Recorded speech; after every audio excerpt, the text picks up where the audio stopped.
Hi there. It's Riter Radio. It's episode 247. I'm Brad.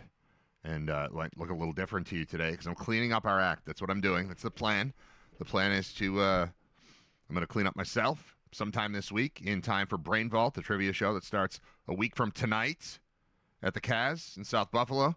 And I feel like we as a community need to put our best face forward. We need to look as good as we can.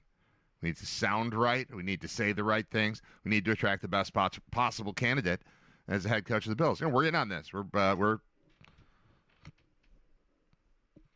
would say Bills Mafia. I hate that phrase, but like that's what people. That's the one that they use. But we want to be nice. There are 10 jobs that became available as head coach in the NFL. 3 of them have already been filled. One of them just opened up yesterday. It was here in Buffalo. It happened about, I think 9:30 is when I found out about it. And then I had to do a show. And while I and pretty much everyone I know that's like a broadcaster, at least in my circle, I immediately think of like Bob and Chris Brown and Dan Cave. Who doesn't do any radio stuff anymore, but still, all of us were good at just doing what we do. Jeremy, Shope, Bulldog, Paul Hamilton, all these other people. We're good at the job. We've always been good at the thing we're doing, but we would thrive on breaking news. Like draft day was so much fun. The people at BEN, election day is their draft day. It's just craziness going on, info coming from everywhere. Some of it's real, some of it's not. And you got to put it all together and you just wing it. You've got a team of people and it's awesome. You get pizza. Those are pizza days at radio stations and maybe at TV stations, but you don't want to get stuff on you if you're, Adam Benini. You got to be careful and not get anything on the tie or whatever. Radio, who cares? It's pizza, running around. It's crazy. And it's fun. So, like, breaking news is fun. A coach getting fired is fun. Not in a nice way, I know, but, like, from a work thing, from a work standpoint, that's the good stuff, man. Breaking news is the good stuff. That said, and while I feel I'm equipped to deal with it, I had a whole show planned for yesterday, and then woke up to the news that Sean McDermott was out. I was like, well, let's throw that out the window. And I think, you got very real, I'm still trying to figure it out kind of reaction. And, I'm still kind of trying to figure it out. But 24 hours of perspective really changes my ability to talk about the thing that happened, which is the firing of Sean McDermott. And in trying to think about what made it feel different, why it was so strange, because I've been through a bunch of these. I really have.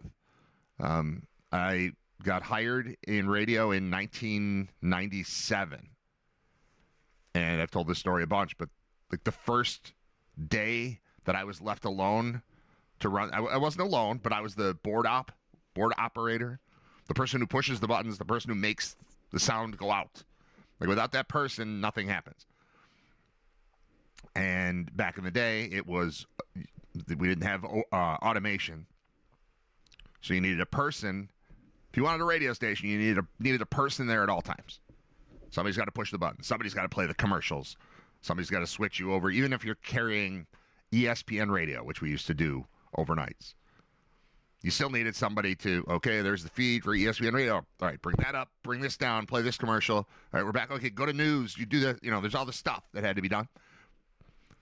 I got hired in August 97, and I don't know the first day that I worked.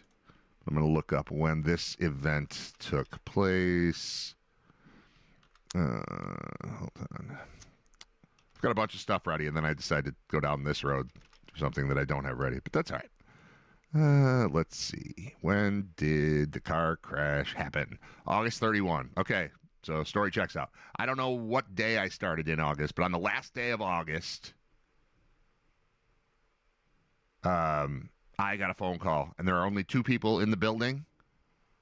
There are more in the building. There was somebody down the hall at KISS, and there was somebody down the hall maybe at KB or something. as far as WGR was concerned, and it was not a sports station at the time, it was News Talk Sports. Because John Otto was still around, and Bowerly, and I don't even remember who else was on during the day. Cliff Smith was on during the day. And we had some national stuff, and we had Chuck, that was the Chuck Dickerson. That was the sports part of it. And then we had weekend sports talk, but it was a general radio station back when you could be that. You could be less specific on what you were doing. And you train for a few days, I don't know, a few different times. I'd sit there and learn how to run the board. I'd watch Greg Bauk run the board, and then the next time I'd come in, I'd run the board for a little bit while Greg Bauk watched me, and he'd help me out with stuff and all that. And anyway, the first day that I was left there to do a show on my own,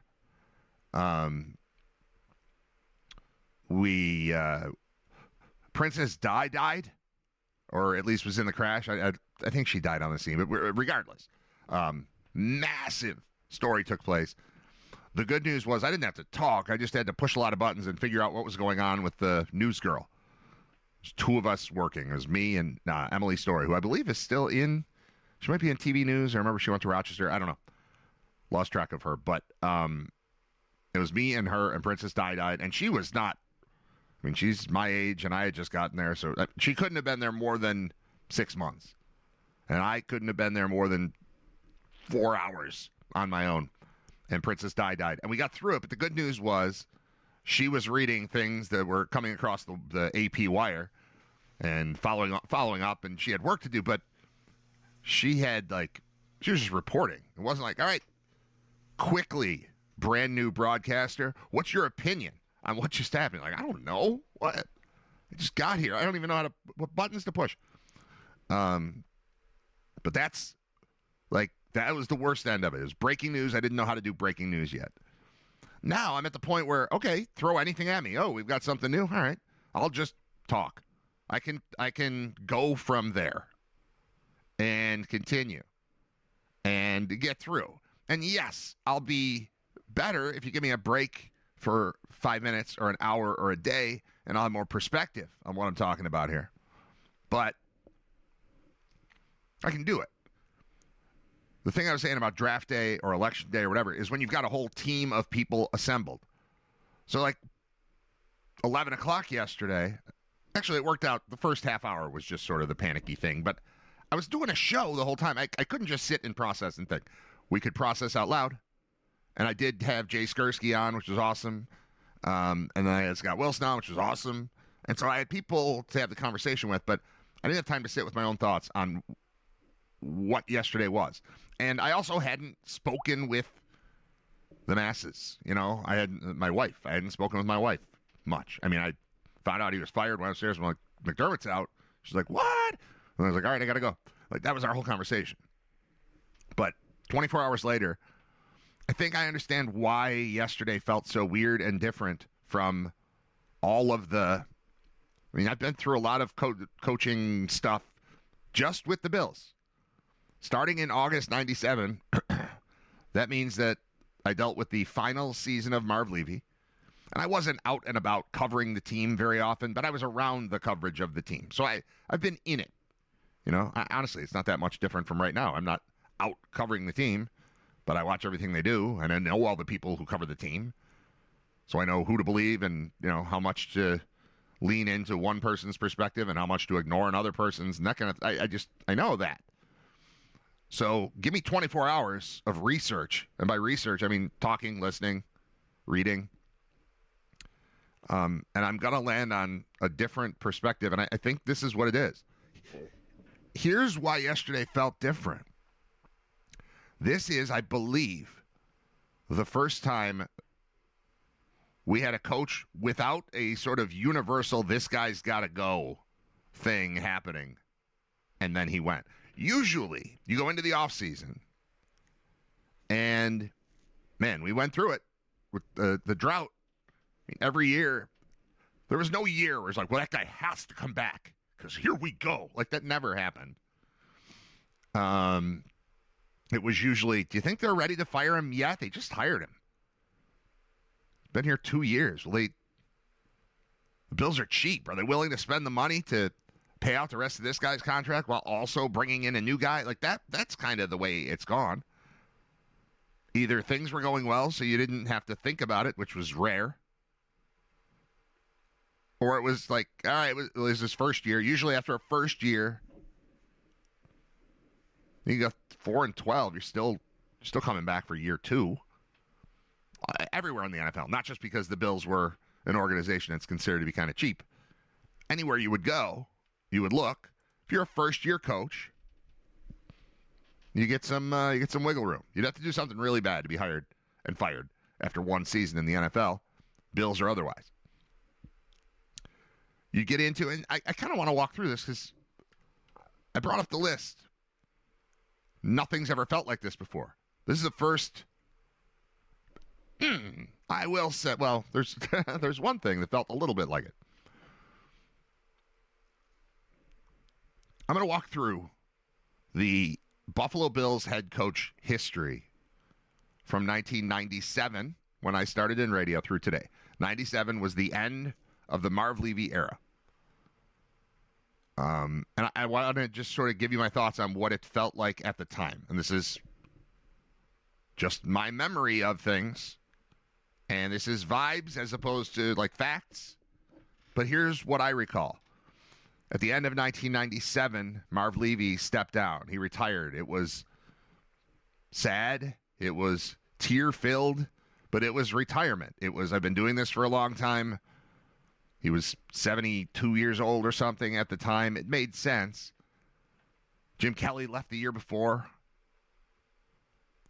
With both Kelly and Marv Levy, it felt to this young reporter, I wasn't a reporter, I was just a guy who worked at a station, but it felt to me as though it wasn't fully intentional. It was Kelly in decline. They had drafted Todd Collins. He suffered the concussion against Clyde Simmons. They got knocked out of the playoffs by Jacksonville. It felt like the end. And it seemed as though the organization may have had a hand in saying, and this is just what I felt. I honestly don't know anything more now about why Jim Kelly retired when he did than I did then. But it's always felt as though, yeah, it was about time. It felt like it was about time. And he reluctantly walked. Did he reluctantly walk because the concussion sucked and he didn't want to deal with that anymore? And he could see the decline of the team and it was never going to be what it used to be? Maybe. But a lot of the core was still there. So 96 is the end of Kelly. Tearful announcement of his retirement. I remember that being pretty painful to watch. But it was all right because we had Todd Collins ready to go. Just, the next one. Just keep moving ahead. The next great. So the next year, Marv Levy's out. And that felt like, Kelly's gone. New era, new Collins era. Also felt like maybe Marv went, I'm not sticking around with this Collins thing. This is not going to improve my legacy whatsoever. So that happened. Marv steps down. They immediately, I don't remember if there was like a lengthy search or if they just announced that Wade Phillips would replace Marv Levy as the head coach. And the good times continued to roll to a certain extent under Wade Phillips. Oh, I have a quick Marv Levy note that I discovered in the minimal research I did for this conversation. All right, I'm going to ask this question. This is a trivia question that everyone knows. Not everyone, but if you're a Bills fan, this is just sort of one of those things. For what college did Marv Levy play football? He was a defensive back at a college where he played football, he ran track, and he played basketball. That one's hard to picture. Marv Levy, because I never saw young Marv, so just Marv in a basketball uniform, funny to me. So I'm picturing him, not now, but like in the 90s. I'm picturing, 62-year-old Marv Levy. Go Bills in basketball getup.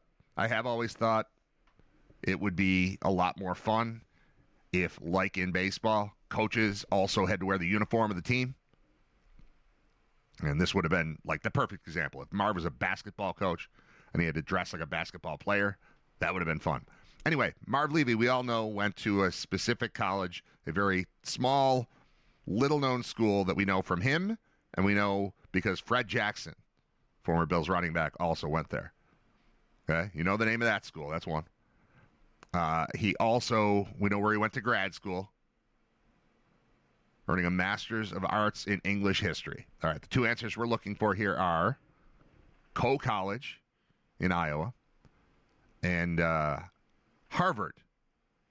So that's what made Marv so interesting. He's always got these quotes from history and a lot of Churchill. He majored in, earned a Master's in English History, and then came and coached, Darryl Talley, which is just no knock on Darryl Talley. I just don't think he's a big English history guy.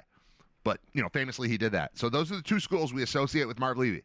However, where was he initially recruited? He spent one semester as a defensive back at another school that we feel, I think, pretty connected to in Western New York, specifically over the last 8 years. Wyoming. Marv Levy was a DB at Wyoming.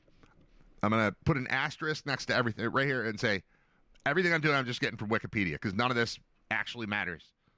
But I trust that nobody broke into Marv Levy's Wikipedia page and pretended that he went to Wyoming for one semester. He was there as a defensive back. The coach who recruited him left.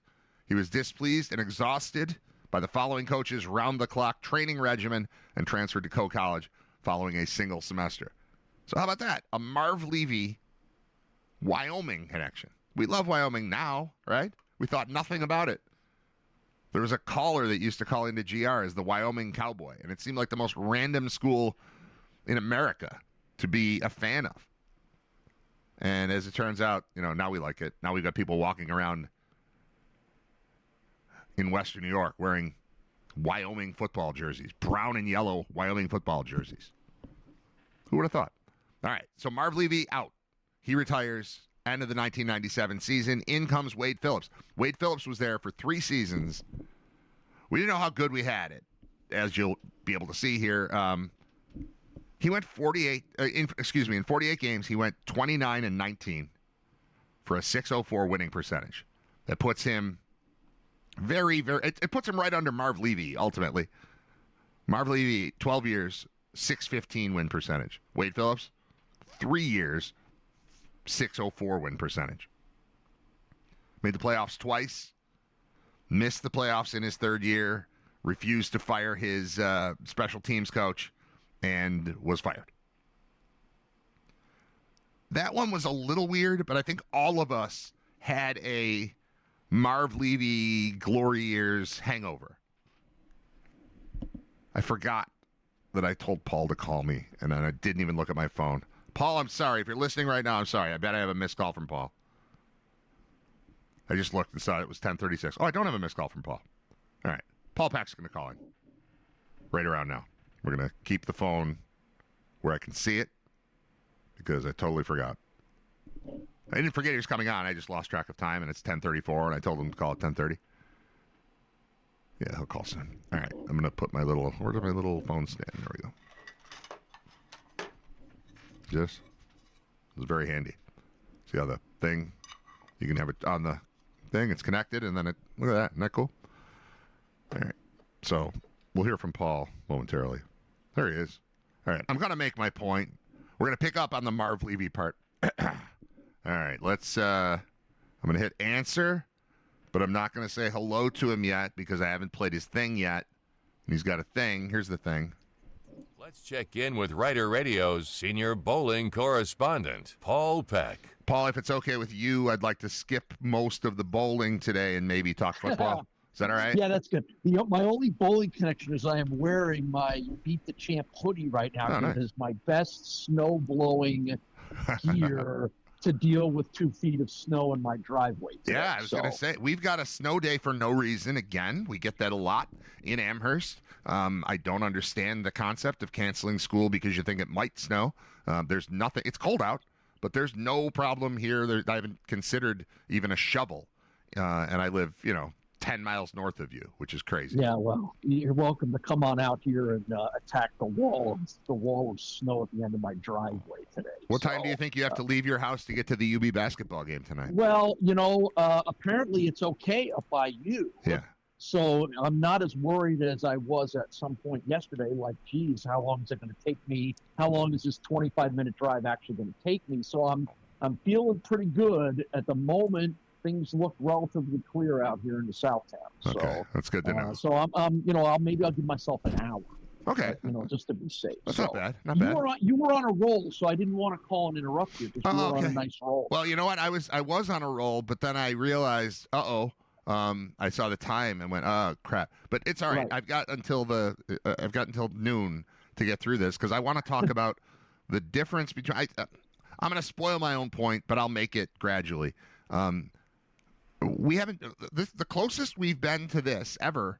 And I started covering the team in '97. The closest we've been to waking up and being like, what? This guy got fired is Wade Phillips. And that wasn't even really the same thing because back then we were all spoiled by the success and I think thought, well, this isn't good enough, even though it was pretty much the same thing. We just weren't okay with missing the playoffs. And, it went back to the Flutie Johnson thing and, and losing that game. Wade got fired because they had changed general managers.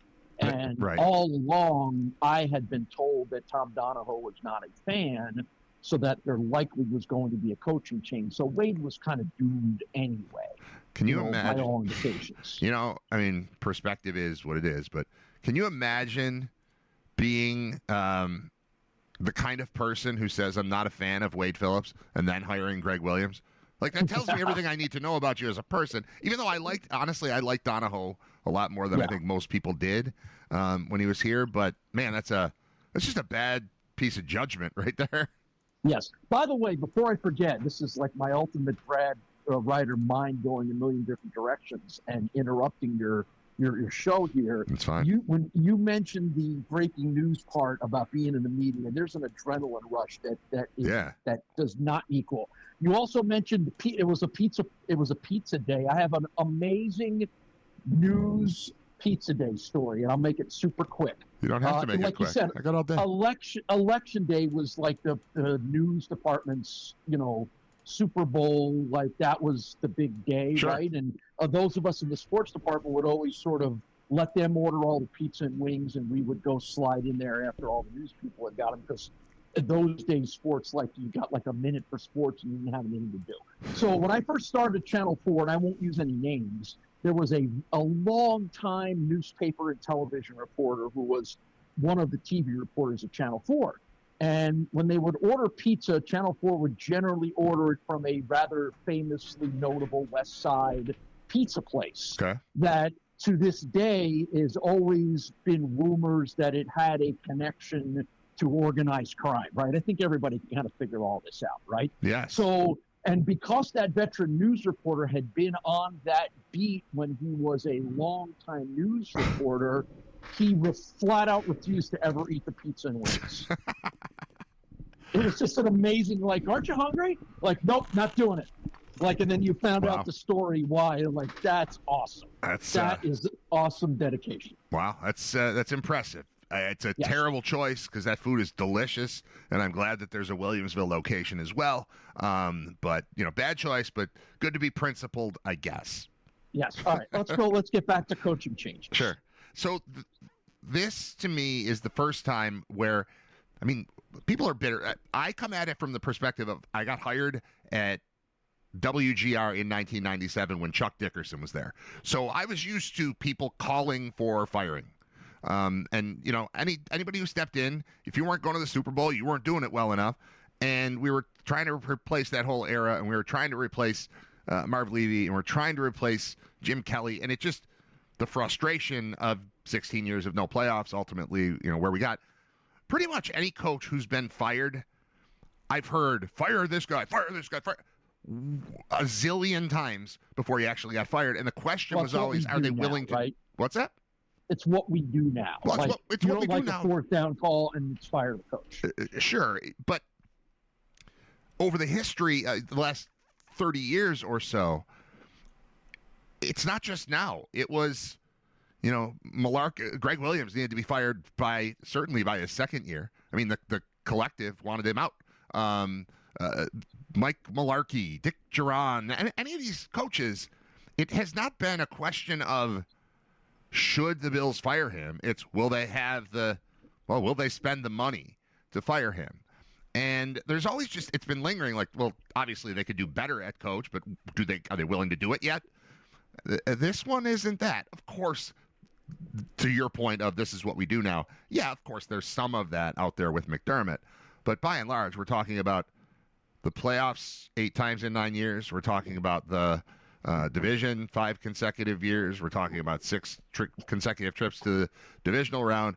By no means is it obvious that this guy can't be the coach anymore, which is what made it feel so altogether strange when we woke up to the news yesterday.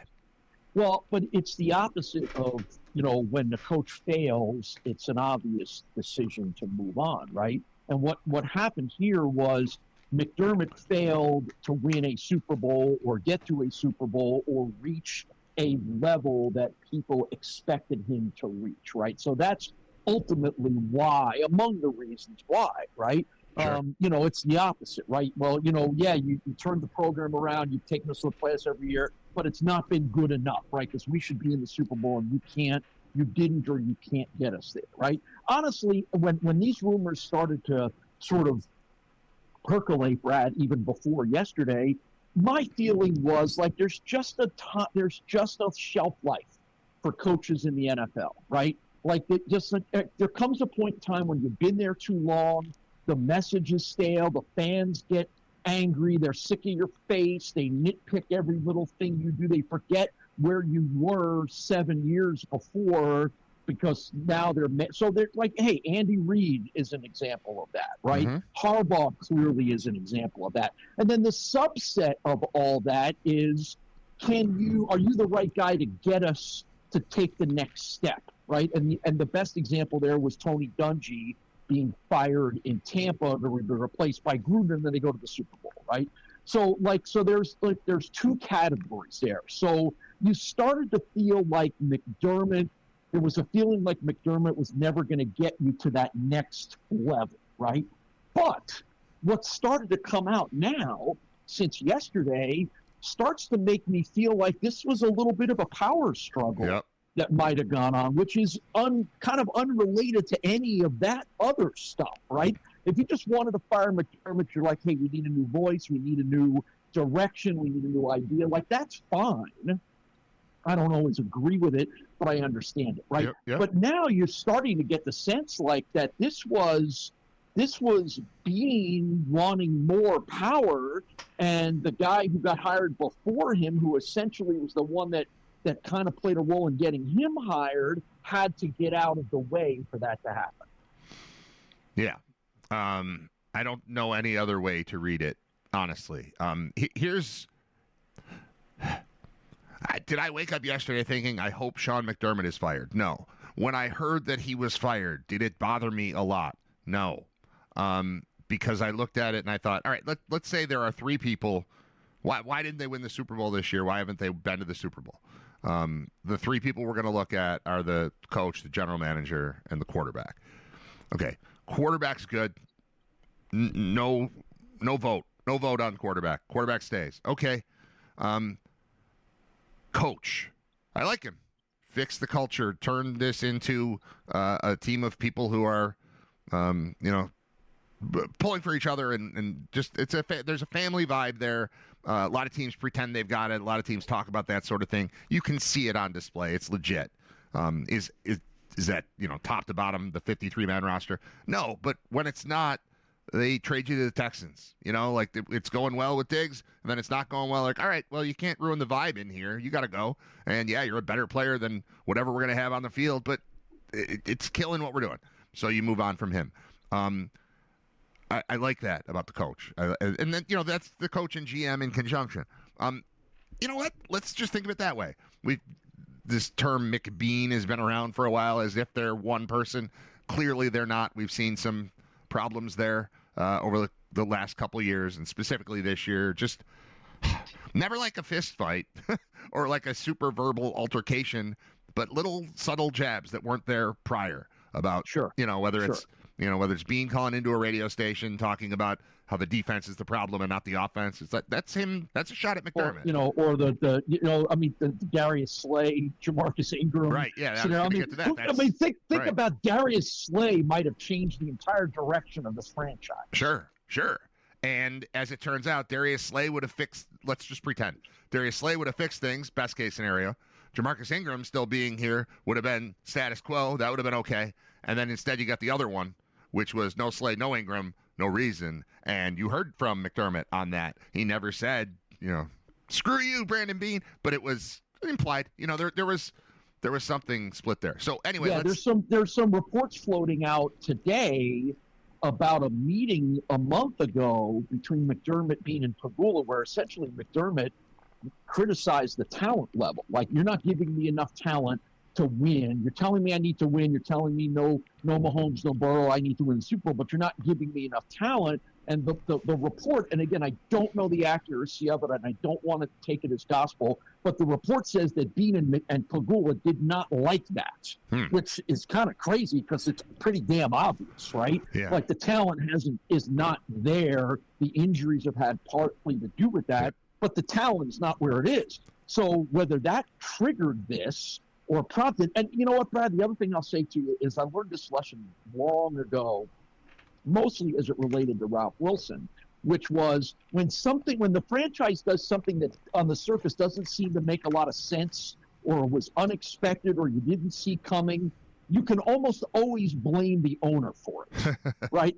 And that was kind of a Ralph thing. Ralph would walk in one day and go, I want that guy out of here, right? It didn't make any sense or whatever. Yeah. But that's a lesson that I learned, and I think there's some of that involved with this. I think you're seeing it around the league now as owners become more powerful, more egotistical, bigger investments, more revenue, more money to be able to write off whatever the coaching salaries that have to be written off right now, right? Like, that used to be a concern. Sure. Shoot, if we fire the coach, I got to pay out $5 million in coaching salary buyouts. Well, now $5 million is nothing when you make $300 million as a franchise, right? So there's more willingness to do that. So I think all of these things have some role. It was, did Beane plant the seed with Pegula that we need to make a change, and then all of a sudden it happens? Like egos, man. It's the NFL is all about egos and power, right? Especially now,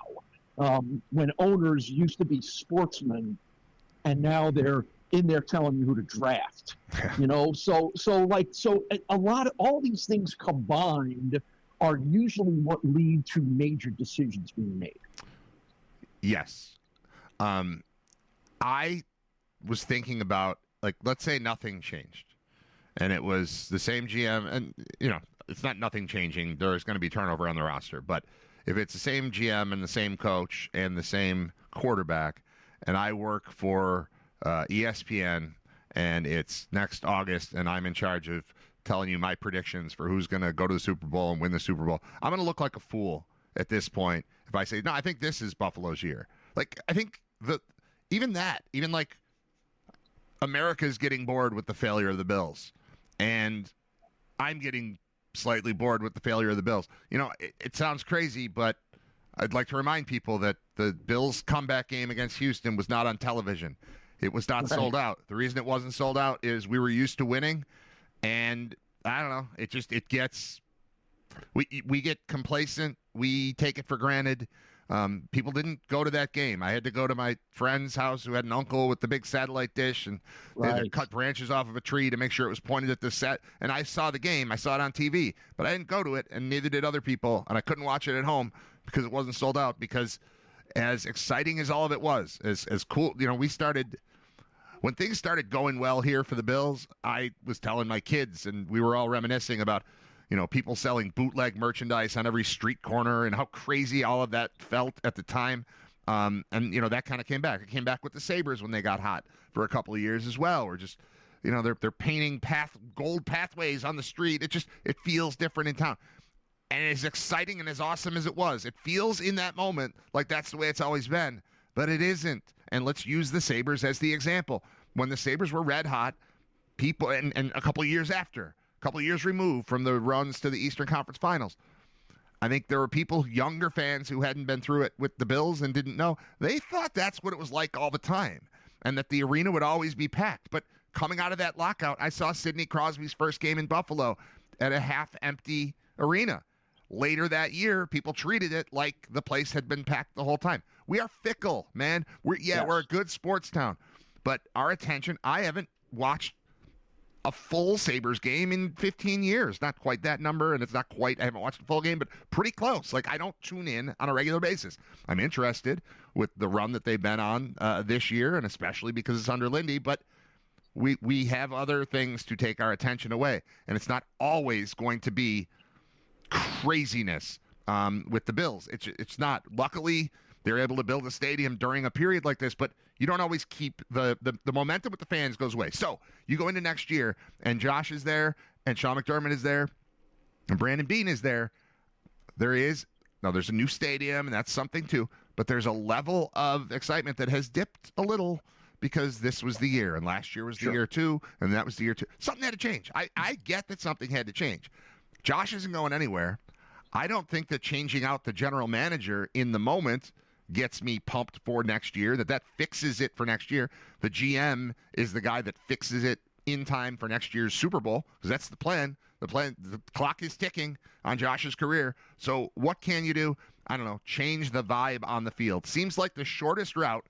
It's a shorter route than changing the GM. And even as I'm saying it, I might be wrong on this, but as far as changing the vibe of the team, to just tweak it a little, because we're not trying to blow it up, just tweak it a little and give it a new energy. Head coach seems like the right position to attack, and that's ignoring. Yeah, but you're gonna blow it up. Like, there's an element of it's going to be blown up.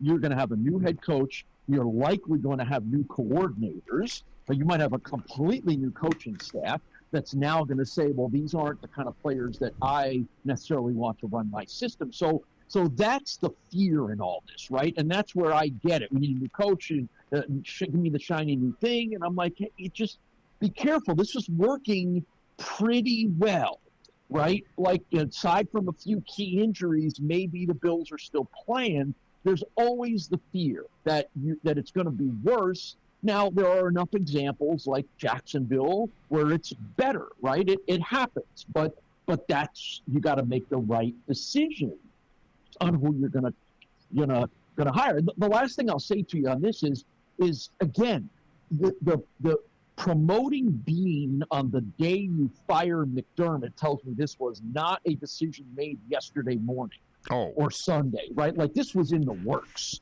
and they were waiting for the right time to do it, right? And again, like any smart football fan, read that press release and goes, oh, that's interesting, right? Because the structure had been the structure, but now the structure is way different. So this is something that they were waiting for the failure to happen, because somebody had decided, whether it was Beane telling Pagula telling Beane, whichever it was, the decision had been made that we're making a coaching change, minus winning the Super Bowl. Right. Yeah, or maybe minus getting to this. Maybe that would have, if they won 2 more games, maybe they say, all right, we can't do it right now. But for sure it was in the works. I felt like, leading into the Jacksonville game, John Harbaugh is out in Baltimore, and the report comes out that he's waiting for the end of the weekend. I'm like, oh, that's Buffalo. Like there's some buzz there, and it was Green Bay, but they got knocked out, and he didn't go there. So that was Buffalo. The more that I think about it, wouldn't be surprised if the Harbaugh move made Terry Pagula think that this is okay. Right? Like they looked around and see what other people in the league are doing, and that might have been the rubber stamp to go, yeah, this is my winningest coach in team history, but I'm going to make a move on him now. Well, because look what Baltimore did. I was going through doing stuff for the podcast last night. Like, every episode I have, I take the transcript of it, I paste it into AI, and then I have AI spit out a 2-paragraph summary of what the transcript was. And then I post that as show notes. And I was organizing stuff last night, and I saw my show notes from the day after Harbaugh was fired. And I started the show by saying, I've never thought of firing Sean McDermott until I heard that John Harbaugh got fired. One, hey, I didn't know you could do that. You could take a guy who wins all the time and just get rid of him. And then 2, I might want to change too, and I would want to change to somebody who's been there and done that, and that would be the guy. So I might fire McDermott because Harbaugh's available. Now, that obviously isn't exactly how it played out, but that's what got my attention. Like, oh, we can do this now? You can take a good head coach. Mike Tomlin can resign. That's a good coach. Great. Get over the top recently? No, but respectable. And, that relationship ended, and the Harbaugh relationship ended. And that's the first time I really opened my mind to the idea that McDermott might be replaceable in this moment if we're trying to take the next step. And, the Dungy thing always comes up. You ever think how much Tony Dungy must hate John Gruden? Like, I mean, how many years? That was in 2002. Well, Dungy got his Super Bowl, so I'm sure, maybe that doesn't hurt as bad. But 23 years later, it's still cited as. Remember how Dungy sucked, and then they couldn't get there, and then they replaced him, and 10 seconds later, remember they were Super Bowl Dungy champions? Couldn't get a job? Remember how Dungy, interviewed for a dozen jobs and didn't get any of them? Yeah. So there's a little bit of Tony Dungy that gets cited on this stuff all the time. Yeah, that stinks. That stinks for him. He's a good coach. But, whatever. So ultimately, I'm not mad, but I'm very curious to see where this whole thing goes. Because every name I hear, I'm like, nah, not that. Nah, not that. Yeah. So before the Beane thing came about, I wondered if Joe Brady leaving had something to do with this. They didn't want to lose Joe Brady. They didn't want to lose Josh's guy, right? In the same way that they did after 13 seconds, I'm under the impression that I've heard from people that if it was, if Beane had his way, that would have been McDermott out and Dable promoted. Instead, McDermott stays and Dable goes to the Giants. So that's very interesting as we look forward now. So clearly the Brady thing wasn't. They weren't, but I think Joe Brady's a legitimate candidate here, right? I mean, let's not kid ourselves. This next head coach has to have Josh's stamp of approval, right? You got two guys in Brady and Dable that would easily get that, right? Sure. I listen to Scott complain all the time about what Dable did with the Giants, and that scares me a little bit that he just might not be a head coach. Now, being the head coach of the Giants and being the head coach of the Bills are kind of different scenarios, and you have to approach them differently. So maybe he's the guy. And if you're telling me that's true, what you heard after 13 seconds, then that makes me feel like, man, maybe Dable really is this guy to come in here. But so again, we talk about blowing it up. If you promote Brady or you bring Dable back, you're not blowing it up. If you're going to go hire Clint Kubiak or one of these hot young coordinators, then you're blowing it up, right? You're going to start off with a guy with very little connection to Josh who's going to want to have a completely different staff. So I'll be very curious to see where all this goes. I'm not convinced that Dable is the slam dunk that people think he will be or should be, right? I just don't know, right? I don't know whether he's a head coach or not. But I do know that they think very highly of him. Terry Pagula does, Brandon Beane does. So that's an easy sell, to the owner if that's where you want to go. So, again, you look around the league, it's all these names being thrown around are all these guys in their 30s, right? Davis Webb is being talked That's about crazy. That one's crazy as a head coach in Kent. Now, again, there's another guy with ties to Josh Allen, right? So, yeah. Would you do that? I don't know, right? But, the Liam Combs of the world and the Mike McDonalds that have had this incredible success now make you not hesitate as much when you want to hire a guy who's 31, 32, 33 years old without a lot of experience. So again, look around the league. What are other owners doing? What's worked? That could very well be here. It's really interesting to me, and I just don't have any real feel for where they're going to go. If you really wanted me to say I got to put a $20 bill down on who the head coach is going to be, I'm going to tell you it's Joe Brady, because I don't think they want to lose him. How about Brady as the head coach and Dable comes back as the offensive coordinator to take a break from the pressure of being a head coach in New York City? I don't think – I think guys do that. Guys go from head coach right back down to coordinator and go, nah, I'm good here. This is fine. Right. I don't know if there's – can Brian Dable run Joe Brady's offense? Because you're not making Joe Brady the head coach to have him bring someone to run a different offense in. Maybe you are, though. Maybe you are. Maybe you are because you think that Dable was perfect as your offensive coordinator with Josh Allen, and you think that he also is kind of a wild man that you don't want in charge of the whole thing, but you respect no, I'm not kidding. You respect Joe Brady for having it all together, and he can have some input on the offense, but the idea is I want somebody. Look, who is the perfect? All right, Paul, I'm not trying to stump you here. Who is the best overall head coach that we've been around that is now in Kansas?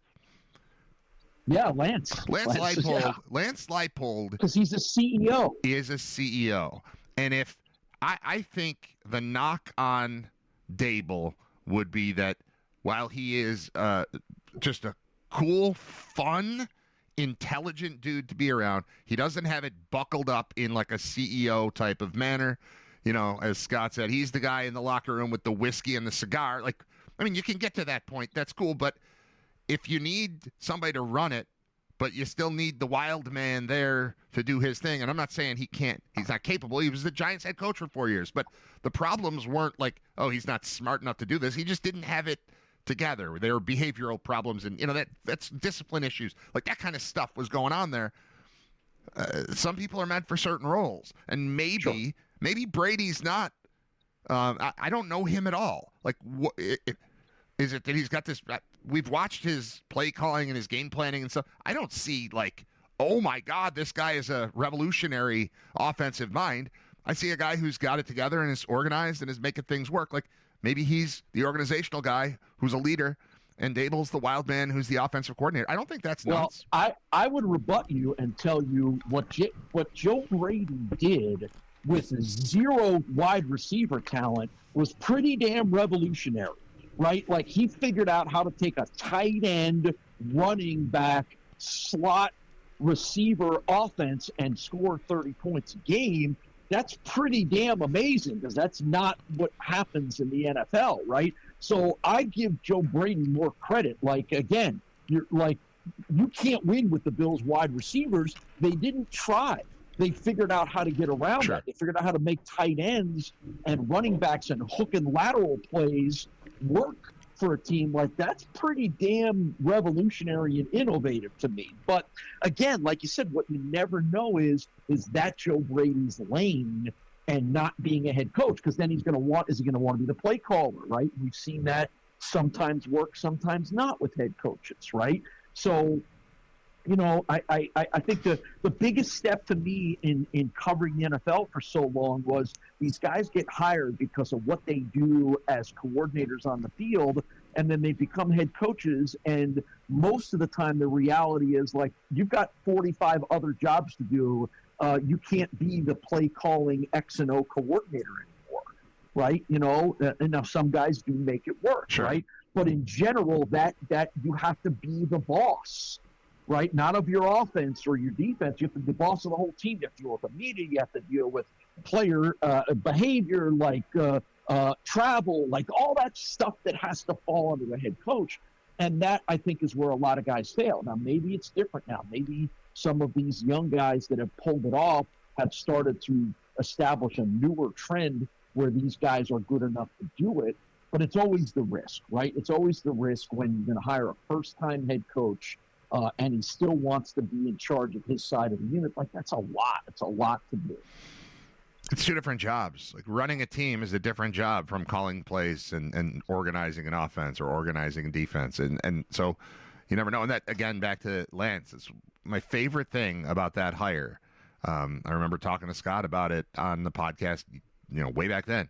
Said there's a chance that UB just hired the best coach in America because they didn't hire some guy who's been fired from somewhere else, and they didn't hire somebody who's never done it before. They hired a guy who has been unbelievable at beating the competition, just at a different level. But it's still football, and he's bringing all his friends with him. Let's try it. Yep. There's a chance. Yeah, and well, it turns out. Look at what happened last night, right? Okay. Isn't that exactly what we're talking about? Well, yes, that's exactly what I'm leading to. There have been rumblings about Cignetti potentially going to the NFL. And I thought he said he wasn't interested. He said that he was asked about that within the last week. Now, whether that's always true or not, but he seemed pretty adamant to say, I'm a college guy, I'm not interested. Yes. But I know. We'll see. Right. What I'm saying is that's a guy who very clearly knows how to run a football program, who very clearly knows how to evaluate talent. And it's a guy whose contract window has opened. He gets to renegotiate now at Indiana. That was just by getting to the championship game. And he just reworked the deal, I think Scott said months ago. There were rumblings a week or two ago that he might be a candidate for head coaching jobs. Whether he considers himself one or not, he seems like the kind of guy who might answer a phone call. I'm not ruling that out because that, to me, is the situation where you're getting hasn't been fired, hasn't failed, has only succeeded, hasn't done it at this particular level yet, but that's the kind of guy you can go get. And I'm going to bring my wife into this conversation. She says yesterday she's all mad because she's used to the old days. She's like, well, who can we afford? Who can we even bring in? It's like whoever they pay is going to make less than Dawson Knox did this year. Like that's not even money's not even a factor when it comes to hiring an NFL head coach anymore. So I'm not saying he's coming. I'm just saying like that is the closest to the best hire I've seen was UB hiring Lance Leipold. And it was because they said, you've been successful, bring it up here and see how that translates to this level. And it worked great, so much so that we didn't get to keep him, and now he's in Kansas. But it worked because it wasn't, hey, it's a coordinator. His offense is great. Let's make him a head coach and see how he does at a completely different job. This is a head coach with tremendous success. I don't know. I'm not ruling that out. It would certainly be intriguing. There's always a fear that if you've never been in the NFL, and I don't believe Cignetti has ever been an assistant in the NFL, like that, I know they're football coaches, but I think they're very, very different jobs. And I think you haven't seen a lot of college guys succeed in the NFL just because it's a different job. They may both be coaches, but they're very different jobs. So I'd be a little hesitant on jumping into the feel-good Curt Cignetti story. I would much prefer a no-name longtime NFL guy that we've never heard of before who has learned through the ranks of the NFL, and I think that's what you're kind of seeing. Again, I always get it always annoys me, like, you got to win the press conference. No, you don't. You got to win games, right? Like, who cares if it's a name that people know when they first hear it or not? Like that dies out after 2 days, right? Yeah. So I hope that that's not part of what this is all about.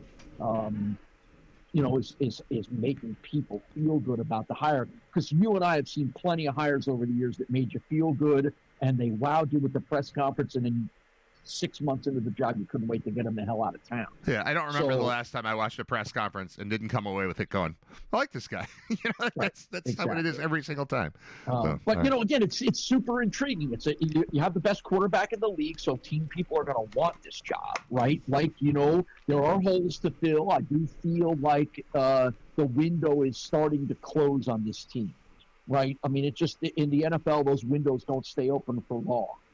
And I feel like it's started to close on the Bills. Now, can you open it back up again? Sure, but you might have to go towards the bottom to come back towards the top. And how do you juggle that when you have Josh Allen, who maybe has 5 more years of his prime left? Like, you're trying desperately to keep that window open. So that has to be part of this consideration as well too. But it's a very critical time in the fate of this franchise, right? You have this amazing quarterback. He's going to be 30 years old. He's going to have to learn how to adjust the way he plays, which I think he will. But, you've won with what you think is very little talent, and you've won with a lot of talent. Where you got to draft better, you got to fill holes on defense. Like, where are you going with this? And a lot of it's going to be determined by this next coaching hire. And the only thing that Brandon Beane has done by all of what's happened yesterday is shortened his leash a little bit, which is life in the NFL. But so now if the Bills don't win or get to where you told everyone you're supposed to get to by firing McDermott in the next, 2 years, everybody's out, probably. Yes. So, yeah, that the all eyes are on Beane at this point. Like he brought this on himself by, and as you said, I don't know that it's that everybody's saying it this way, but that clearly it's power struggle and McDermott's out and Beane is victorious in that. So that's fine. But the team's got to. It's on you now.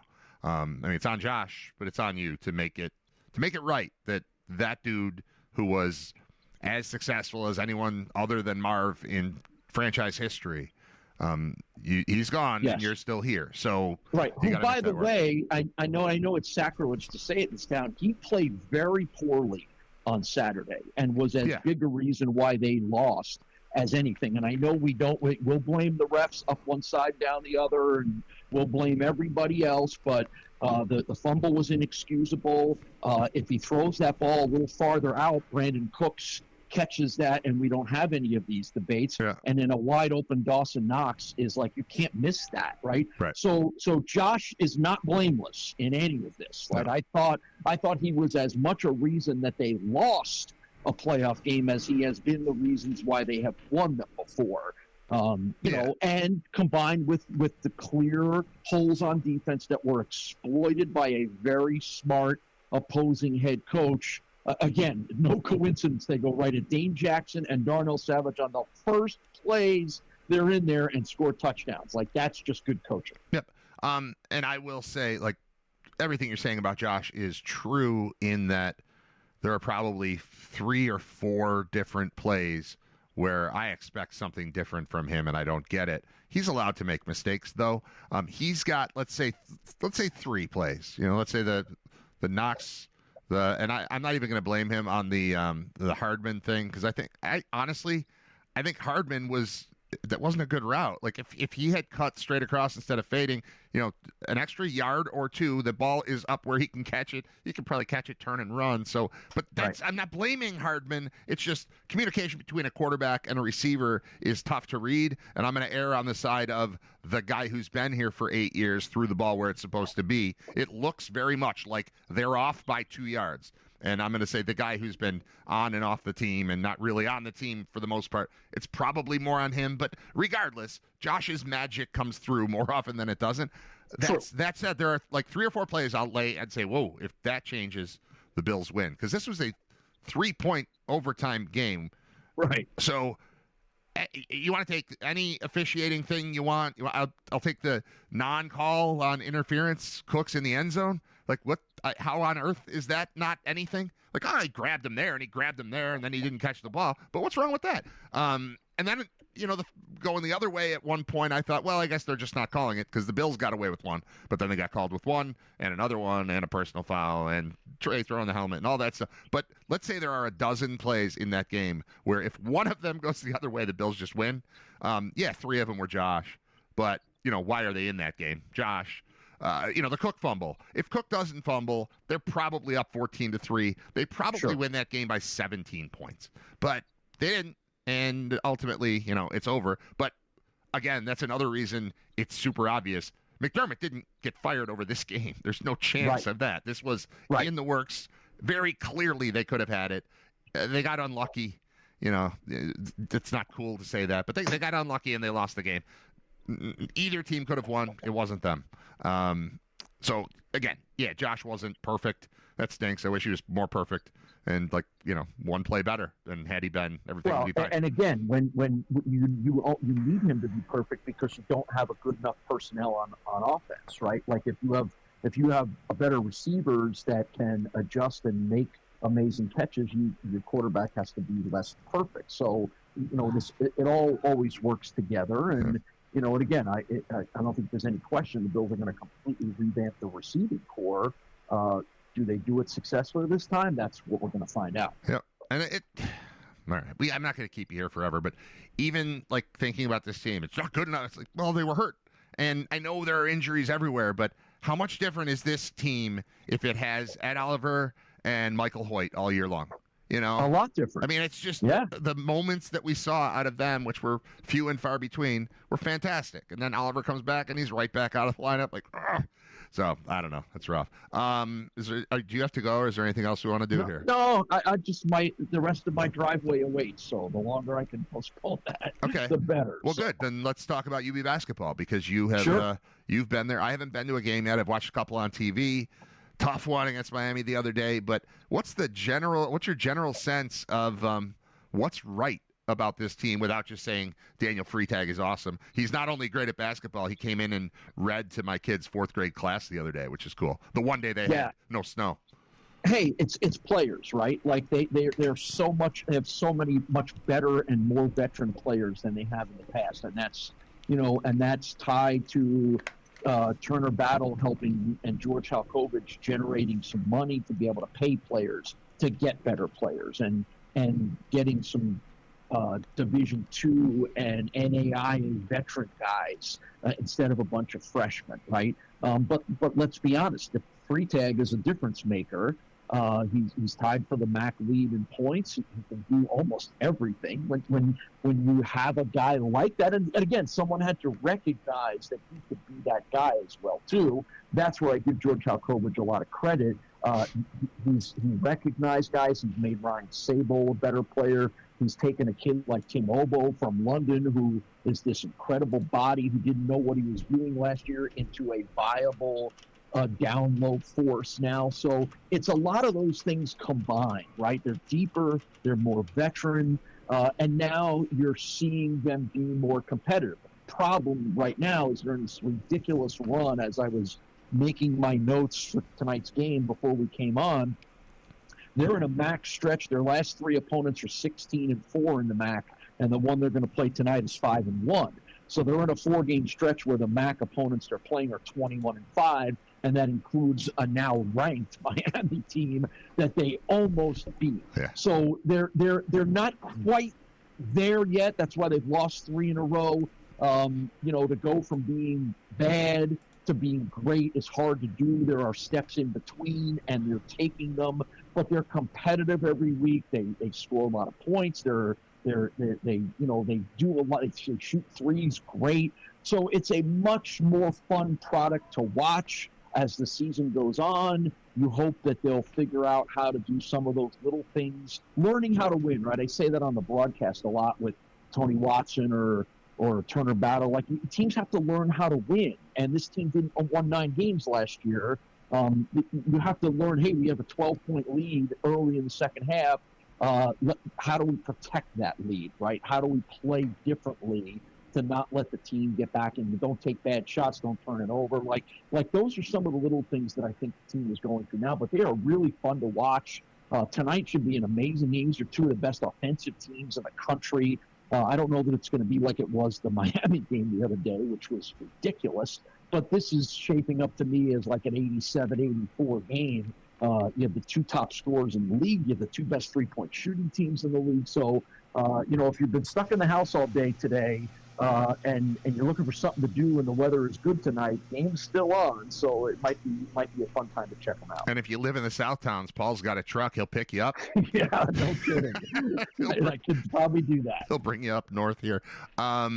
It's helpful, I would say, that to not have anyone actively subverting your attempt to win games. That scandal that came out last week, I'm reading through the teams. I'm like, don't say Buffalo, don't say Buffalo. Oh, no. Yeah. But also, in a kind of twisted way, it made me feel better because George Halkovich came in with, I won't say great fanfare, but all my research, the people that I know that I talked to are like, you're getting a great guy. You're getting a great coach. This guy's going to be awesome. And then he wins 4 games. You're like, and then 9 and like, and then this year's great. And then you hear, we had guys throwing games a couple of years ago. So that, I don't know, in a strange way, that makes me feel better about George.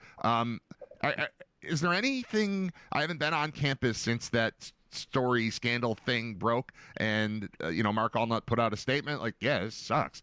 I'm paraphrasing, but there's no carryover when you had bad eggs and they went away. The program had nothing to do with it. The team had nothing to do with it. Those guys aren't here anymore. There's nothing there. But what was the buzz when that happened last week? Well, I think the buzz was like those of us that were around that team knew that it was knew that it wasn't the right team. Like George inherited some players that weren't necessarily bought into him. And, here's the other problem that I think is directly related to this is you hire a new coach, players leave, you're looking at a roster that you need 8 to 10 new players, and you have to do that in a month. And I've had coaches tell me this, what goes away is the vetting process, right? What goes away is the, well, I don't want to take him because he's got a little bit of iffy behavior in his past. Like, you're like, holy S, I need a point guard. That guy's a point guard. I got to have him go get him, right? And I think some of that happened a little bit where they had to take some guys that maybe they wouldn't normally have taken, and those guys weren't up to the character standards that you would hope that they have, right? That's a 3:30 a.m. closing time situation. That's exactly what it is. So make the best so decisions. Again, those guys were all gone after that year, and again, I think that's, to me, like, you kind of shrug your shoulders, like, it was a bad team, it was some bad guys. They targeted the teams at the low level of Division I basketball where the guys aren't making a lot of money, so they become more willing to play that game, right? So, again, it's not like Buffalo was the only one. There was, a dozen teams, and a like couple 20. of them, a couple of them, including one that was in the MAC, still had that player on their team, had to suspend that guy immediately. So that's a little different. So I didn't get a whole lot of sense of carryover. I think it was more like, we know that wasn't really a good team with good guys, and now we know for sure it wasn't. And that's the kind, like you said, that's the kind of team you would target if you're trying to pull something like this. Like, go get a guy who's a carryover guy or whatever, a transitional team, new team. They're not going to win many games anyway. What's the difference? And also, I will say this. If you and I ever decide to put together any sort of gambling scandal and try to buy players and get them to do something, getting a team to not cover the first half spread is a genius marketing technique. Be like, no. And then once it's halftime, just turn it on. Go do whatever you want. Go, just save it. Just save it for the second half. Save your energy. That's a good plan. Yeah, because you're not asking a guy to throw a game, which some you'd like to think every player would go, I don't care how much money you want to give me, I'm not throwing a game. Right. But when you do it that way, you're like, hey, can you just miss a shot? Or there was one of those clips that showed one of those guys with like just the worst offensive foul ever, right? Just running over a guy. Like, well, okay, that's one of those ways to do it, right? What amazes me the most is, you and I have talked about gambling. I'm not a fan. I don't like what it's done to sports. But I give them credit. Their reporting and like red flag systems are amazing, right? So, like, wait a minute, we just got a $400,000 bet on a Buffalo-Kent State game. Ding, ding, ding, ding, ding. Like, what did you think no one was going to mention? Right. On half of a Buffalo-Kent State game. Yeah. It was, that's crazy. And it's, like, you would think just an alarm goes off and they just go arrest people right away, but it takes time to figure out. All right, well, what the hell was that? But you're going to get caught. Your social security number is tied to your gambling account. Yeah, so well, like, we're going to find you. Right? Greed always brings people down like this. Yeah. If you bet $25,000 on that game, probably nobody notices. Right. So that was part of what brought these. So I give credit to the gambling places that their records that are abnormal, they do the right things about. Let the leagues know, let the teams know, so you can kind of keep an eye on things. But I think there's going to be more and more of these, and that bothers me. And I think we've seen it now in almost every professional and high level college league, that there's the lure of the money becomes too great for players to say no to doing it, and then ultimately they get caught, and it becomes a bigger problem. Paul, I had one other thing written down that I wanted to talk to you. It's just a quick idea, and I want to run it by you. We're all in favor of broadcast innovation and making football specifically, because we work together for that, but football broadcasts the best that they can be, whether it's on the radio, us doing it, or it's on television and communicating effectively information to the fans. I had a new idea last night. Let me know what you think of it. I don't remember which touchdown it was. No, it wasn't even a touchdown. It was the interception. The interception that effectively ended the national championship game. And it's very clear. I mean, there's no problem. The ball is a little bit, he steps in front of it and he makes the catch, and there's no contact, there's no nothing, and he goes down, and then they're celebrating. And as Fowler and Herbstreit are talking about this tremendous victory for Indiana, there's a graphic on the screen that says flag. And they're just ignoring the graphic because they know, obviously, that it's a celebration flag. Right. So there's a flag on the field, but you know what that feels like when you're watching a football game and there's a crazy moment and they're just talking and it says flag. And you're like, I need to know what the flag is. But we all knew what the flag was. I think it shouldn't be yellow. The graphic shouldn't be yellow. When whoever is in charge of it says, they see it, they're going to put flag on the screen. But it being yellow made it seem like the broadcasters were ignoring this massive thing. But I knew, and most people knew. But if you just walk into the room and you look, it's like flag. Why are they celebrating? Oh my God, this might get overturned. And it should have been yellow. Did you see when they played the clip of the play-by-play guy for Indiana has been there for like 50 years. Yeah, he's never called a good football game. He's a legend. Don Fisher's a legend. They played his call of that, and I felt bad for him because it was the moment that clinches the national championship. And at some point, he mentions there is a flag. And I'm like, like as a play-by-play guy, I'm like, no, don't do that. Like, ignore that because it ruins the call. Like, you see it, you know what it is, you know it's irrelevant to the play. Like, you have to ignore that, right? So I see your point. It's hard though, right? A flag's a flag, and it's one of those reasons why. When I do the games with you guys, when there's a touchdown and then there's I'm trying to figure out how to explain this. Like, you finish the call, and then we'll address it. Pause, and then mention there's a flag. There is a flag. I think it's for this. The defense, it doesn't ruin your call. Yes. But I think, you're thinking like a play-by-play guy. I'm thinking like just a sports fan.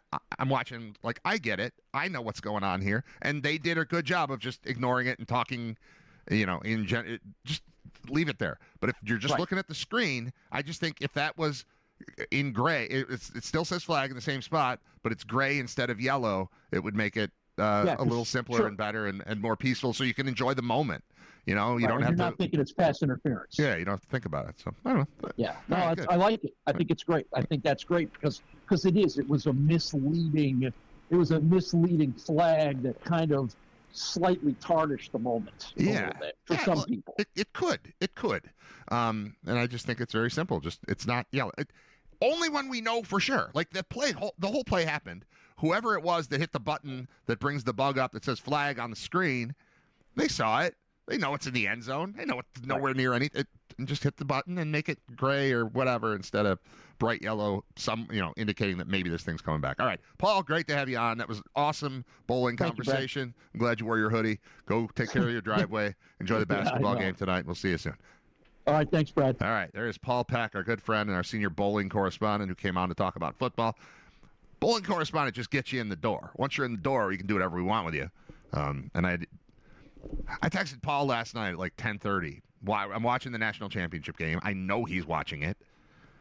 I'm like, honestly, he is a longtime Buffalo sports broadcaster who, if I don't bring him on, I don't know that he gets the chance to publicly talk into a microphone, or a telephone in this case, and discuss the firing of Sean McDermott after 8 playoff seasons in 9 years.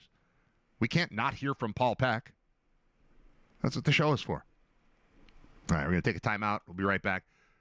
During the music that's playing, you're not going to see the thing on the screen that tells you the song. Instead, you're going to see a banner ad for Brain Vault at the Cas, which is starting a week from today. Tickets available at thecasbuffalo.com. Please go buy tickets. Can't wait for this event. It's going to be the first of many. We're officially locked in for 6, but the plan is to do it infinitely until I'm dead. Also, I'm going to stop looking like this and look more like the picture you see on the banner. It won't be exactly that because that picture it's not fake. It's a picture of me.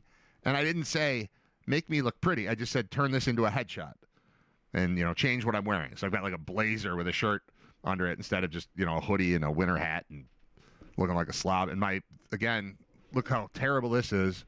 The closer I get, the more you can see how awful, like puffy and stupid. We're going to get this fixed. I'll show you my head again. Here's the latest on what's happening up here. Complete disaster. See that? I'm getting it all taken care of this week at Buffalo Trim. They're going to make me look like a person. Buffalo Trim is open every day. No appointments are necessary. You just walk in anytime.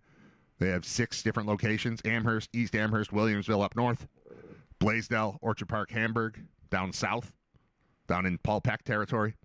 There are TVs everywhere, pool table. I guess the most important thing would be a haircut's $25. So you're not getting this, frou-frou, whatever. It's just perfect. You can try the working man package, which is a haircut, hot, lather, neck shave, and shampoo for $29. You're a fool if you don't chip in the extra $4 for the hot lather. I'm getting all this stuff. I'm getting all of it. I'm getting I don't know what it's called, the executive. They've got names for different packages. And I need the top one because we're trying to go from basement live stream show / podcast host.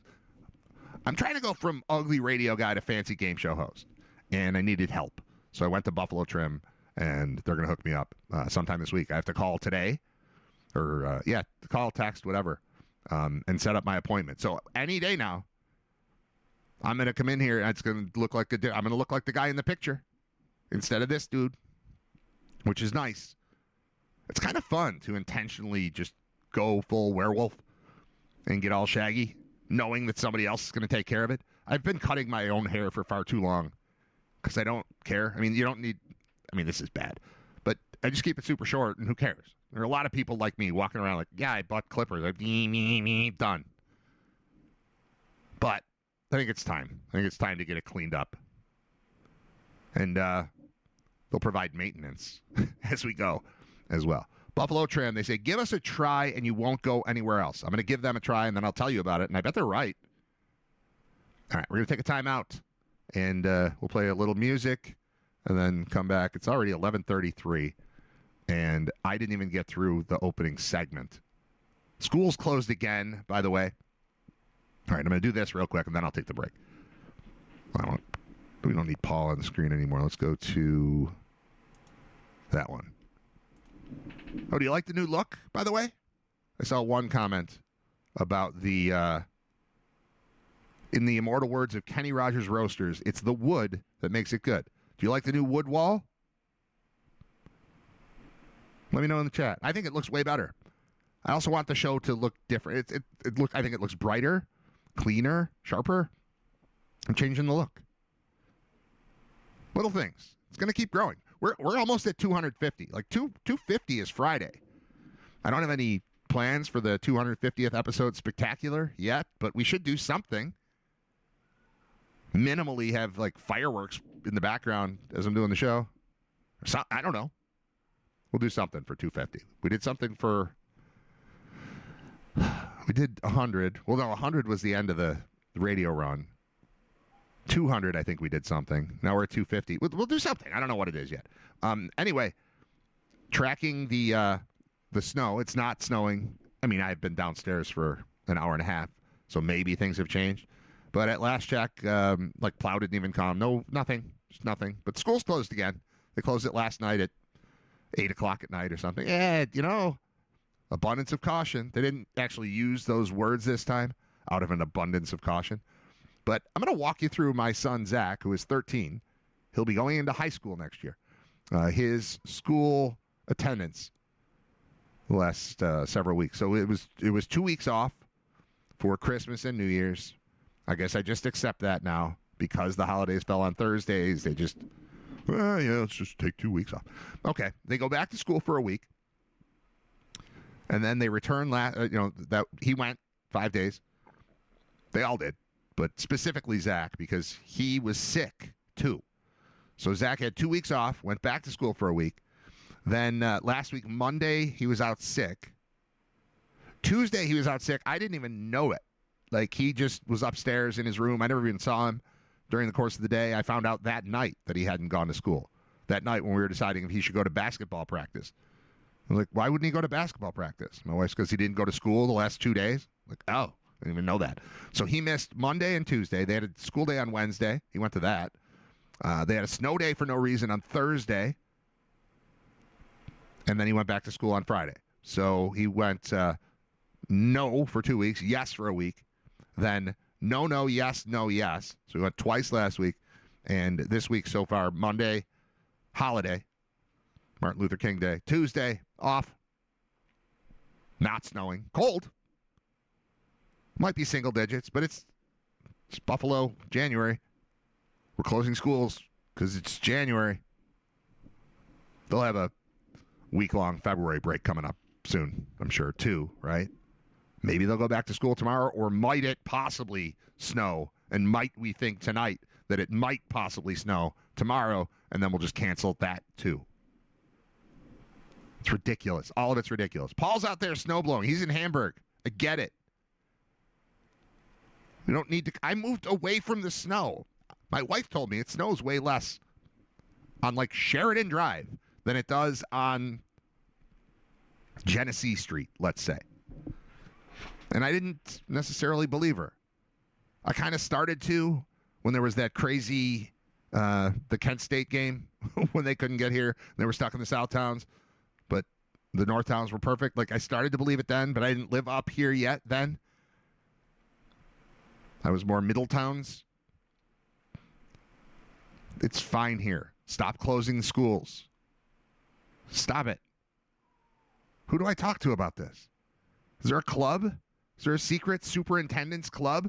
They're like, I'll close if you will. All right, yeah, I'll do it. Because if you're the weird district that closes because you think it might snow, you look terrible. But if you're all in on it, you're in cahoots. We're all stuck with the kids at home. Unacceptable. Oh, you know what I forgot I get to do now? So I said I changed the way this looks. I can put the Brain Vault banner up on the screen. In theory. Something's failing right now, but like right up here, I can put stuff now. And it looked good when I did it yesterday, but now that I'm trying to do it, it'll look like I'll do it on the way when we get back. Quick timeout. Oh, look at this. The great Ray Walter says, I am a regular at Buffalo Trim and always get the working man package. The hot towel and neck shave is fantastic. There you go. I've got that to look forward to. Plus, I'm going to look better. There's only so much you can do with this. And that has been discussed. Like, we want to sit down with you, Brad. We're very capable here. But there's only so much we can do. They didn't really say that, but they could have, and I would not have been offended. It would have been fine. I'd accept it. But I'm heading there. I've not been there to I'm getting some work done. I've not done that. But I will this week, and you'll see the effects. I feel bad that no matter how great they do, like, you can improve me 300%. Turn me into what, a 6.5?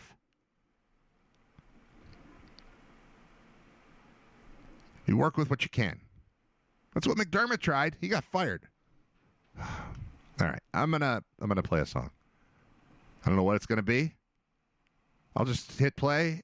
This one's got 8 seconds left. Something else will come on, and then we'll be back. Stick around. I'm Brad Riter. It's Riter Radio, episode 247, the new look. See, I told you I could put the thing up on the screen like that. Put the banner ad up. I forget to self-promote. Like, we've got this event. I mention it here and there, but, like, why don't I put a banner up? Why don't I put the link to buy tickets in the chat on YouTube? I did it yesterday, maybe. I just did it now. It's there. Tickets are on sale. The first event is a week from today. And we've moved some tickets, but we need to move a bunch more tickets. So go get the tickets for the first of many live trivia shows. We call it Brain Vault. It's at the Kaz in South Buffalo. It's an incredible venue. I brought some photos. Let's see. So I switched to that. And then I put them here somewhere. I'm teaching myself how to do this, like be my own video producer at the same time that I'm being the host of the show and talking to the guests and trying to entertain. I'm trying to do all of the stuff. But I'm going to take the banner ad down. All right, let's see. I take that away. And then I've got pictures that I think, I'm going to take my face away too. I'm going to take me away. How do I do that? Right there. I'm gone. I'm still here. But now you just see the wall. And that allows me to put up photos.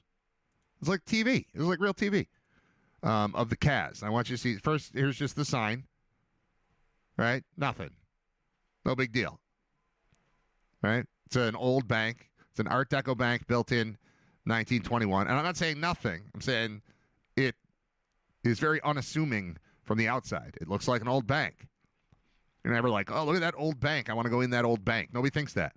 But what if the old bank looks like this on the inside? What if that's the bank? See, there's a stage over there on the right. And this is a view from the balcony. You can see there are some people sitting on the balcony. Paul Peck is calling right now. No, all right, that was a mistake.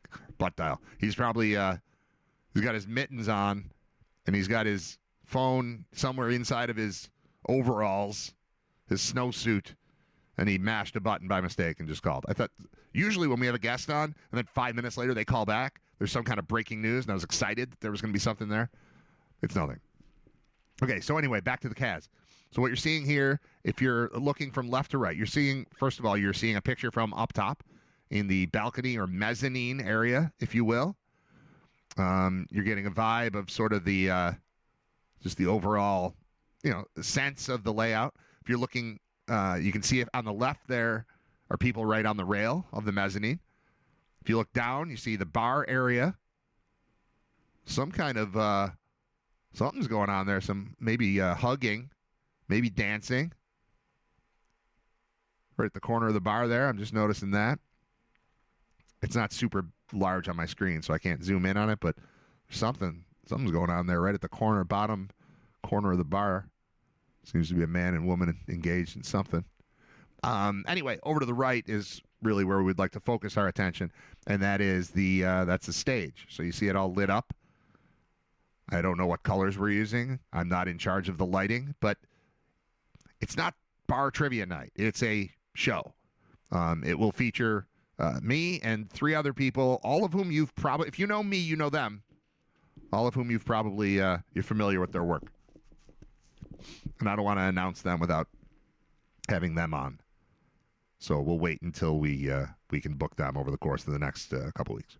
Or a couple days, I should say. We're a week out from the show. But you can see there's a stage, and on the right and left are 2 screens that in this particular performance are using them as like a bonus item. But for us, the live show, which will be shot by 7 different cameras, will be directed and placed up there. So you'll see like the TV version of it.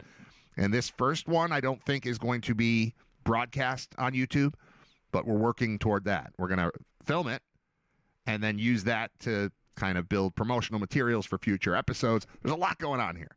But I want you to see the inside of this place. I picked up my dad and brought him there just to show him because he had seen the pictures. And he's like, what is going on in this place? And I said, well, I'm going there. This was a week ago today. And I took him in there, and he was blown away as well. And I'll show you one more picture of this is sort of the view from being seated on the left-hand side. And now you can see this is more like what the trivia show will look like.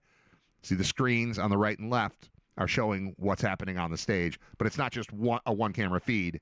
There's a feed of like looking out at the audience. There will be a feed on me and one on our panel and one on our contestants that are coming up on stage. There's a lot going on.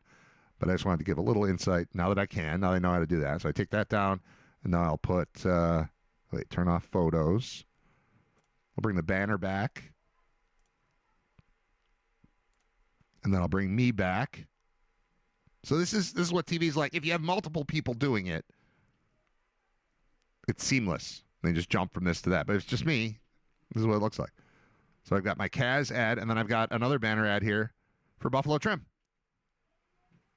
who's a sponsor of the show and is going to clean me up. And then the other sponsor of Brain Vault that is locked in right now is the Financial Guys. I talk a lot about Brian Janik at the Financial Guys, and that's just the insurance aspect of it. And again, Brian Janik, thefinancialguys.com, sponsor of the show for months now, and we appreciate him. But that led to a conversation with the financial guys as a whole, and they explain what they're doing. They're like, yeah, let's do it. We're in. So financial guys, I don't have their logo yet, but Buffalo Trim is up here on the screen, and I can take that down now and put this one back up. Again, Buffalo Trim. Give us a try, and you won't go anywhere else. I also want to describe Brain Vault, and this is the way that it's described on the. If you click the link at the top here, is the same description you're going to hear of the show, and I've told you about it a little. I know I talk about it a lot. I haven't given it a lot of details. I'm trying to aim myself so I'm not.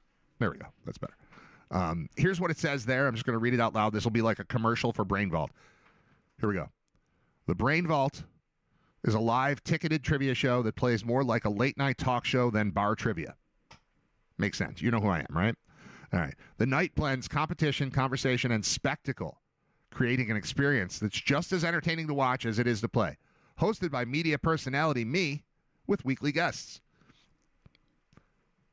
Players are encouraged. It says guests here, and then it makes it sound like the people on stage are encouraged to play along, but it's not them. It's you. Like people who buy tickets and come patrons. I mean, guests is the right term. Anyway, if you come to the thing, encouraged to play along from their phones throughout the show. If you choose to volunteer, your name goes into the vault. If you're called, your phone is locked away, and you're brought on stage alone. From there, it's high-pressure questions under lights, a large screen, and live panel commentary. No teams, no outside help. Staged at the Kaz, the show moves at a tight, deliberate pace in a music hall setting with a natural flow that keeps the night engaging from start to finish. Every show is different, driven by who steps up and how they handle the moment, which makes each night unpredictable and fun for everyone in the room. Whether you sit back with a drink, recommended, compete from your seat, or take your shot on stage in front of friends and strangers alike, Brain Vault is designed as a true night out, smart, competitive, and entirely on your terms. It's exciting, but I don't want to scare people away. So it's on your terms. You don't have to go on stage. Just come check it out. Come watch.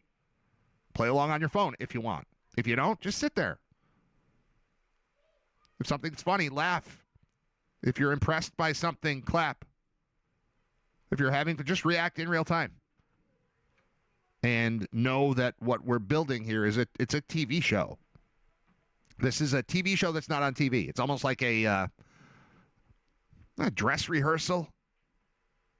Because I'm going to get dressed. It's going to be a real thing. And the more of you that participate, the better it'll be. Interactive, super fun. Tickets available at thecasbuffalo.com, and the link to that is at the top of the chat right now. All right, I'm taking the thing off the screen, going back to this screen. There we go. See? Doesn't it look better? I haven't gotten a lot of feedback on it. I got a text or two, and maybe one or two comments in the chat. But I think a cleaner, brighter, and more, I don't know, easier on the eyes. And now wait till I'm cleaned up. Wait till I get easier on the eyes. The whole thing looks nice. And then imagine if the dude sitting in the middle of it looks less horrible. That's coming, thanks to Buffalo Trim. All right. The plan was the first half hour of the show was going to be me going through all of the hirings and firings that have happened with Bills head coaches since 1997 when Marv Levy stepped down. I got to Wade Phillips, and then it was time to talk to Paul. It's now 11:59. It didn't... I was thinking about this as I was reading the description of how it's a tight, deliberate pace for Brain Vault. Thinking, really? Hosted by me? It's all right. I'll force myself into it. I'll force myself to work at a tight, deliberate pace that doesn't lead to me rambling into... I ended up talking about hockey. I'm trying to talk about the Bills. Like, what am I doing? So I'm going back to this. The show's going to run a little long today. All right?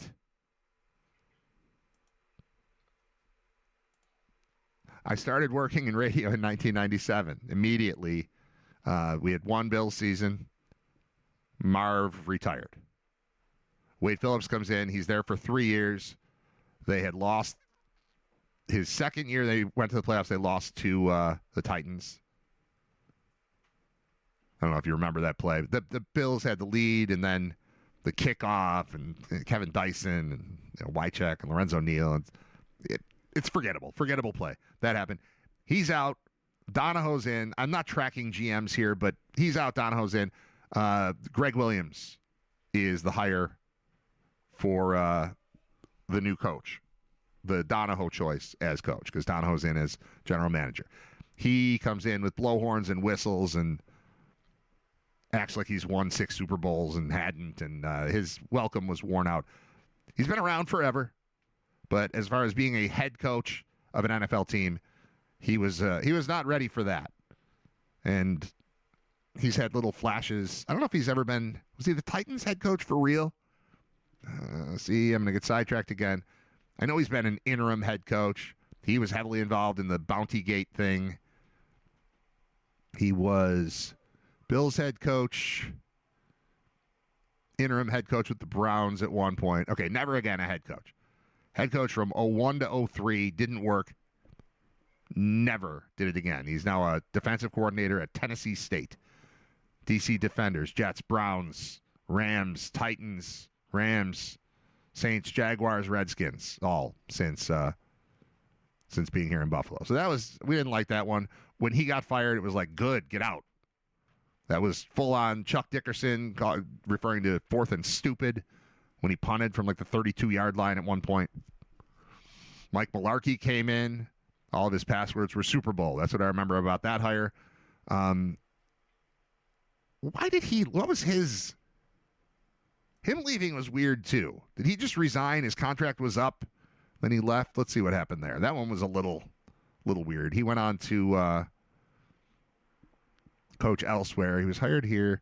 Yeah, he resigned. January 12th, 2006, he resigned as head coach of the Bills, citing a disagreement in the direction of the organization, who had recently hired new management, including ex-coach Marv Levy. Things were weird back then. And I could see walking away going, you know what? This organization probably isn't going to make the playoffs for another 13 years. I'm going to go. So he was here for 2 years. They went 14 and 18. Nobody loved him. Nobody hated him. He was just kind of there. Greg Williams, by the way, 17 and 31 over 3 years. They fired 29 and 19 Wade Phillips to get to him. All right, so it was Williams, Mularkey, then 4 years of Dick Duran. Dick Duran had a moment and suddenly had a contract extension, and then suddenly the world regretted it. Let's see. Fired his offensive coordinator. When did he leave? Schoner. November 17th, 2009, Duran was fired by the Bills after starting the season 3-6. He ended his tenure with the Bills with an overall record of 24 and 33. They move on from Duran. Nobody was mad. The point of all of this is how unique this feels to have the departure of Sean McDermott after as much success as he has had. Although, some of you are like, this guy's got to go. He's been in the playoffs 8 to 9 years. 5 straight division titles. Super close the times that they haven't. They've been very close. There's mixed feelings here. So Perry Fuel comes in. He's the interim guy. He goes 3-4. There's some talk of him possibly being considered as the head coach. That goes away when Chan Gailey is hired. It seemed like sort of a left field hire for the Bills at the time. He was coming from... He had been at Georgia Tech for a while. He was with the Chiefs as their offensive coordinator in 2008. Then he was demoted after the preseason, or during the preseason, relieved of play calling duties. He was out of football in 2009, came back with the Bills in 2010. And it was a weird kind of, you sure about this? Sort of hire. Just because he was an older guy. He was cool, though. He was fun. His record was terrible. He went 16 and 32. But there was a vibe for a little while. The little Yes We Chan thing was going on. He was fun to have around. So Gailey's out after 2012. Then it gets crazy. Doug Marrone comes in. That was kind of a grumpy couple of years. He resigned also. So that was 2 out of their last 4.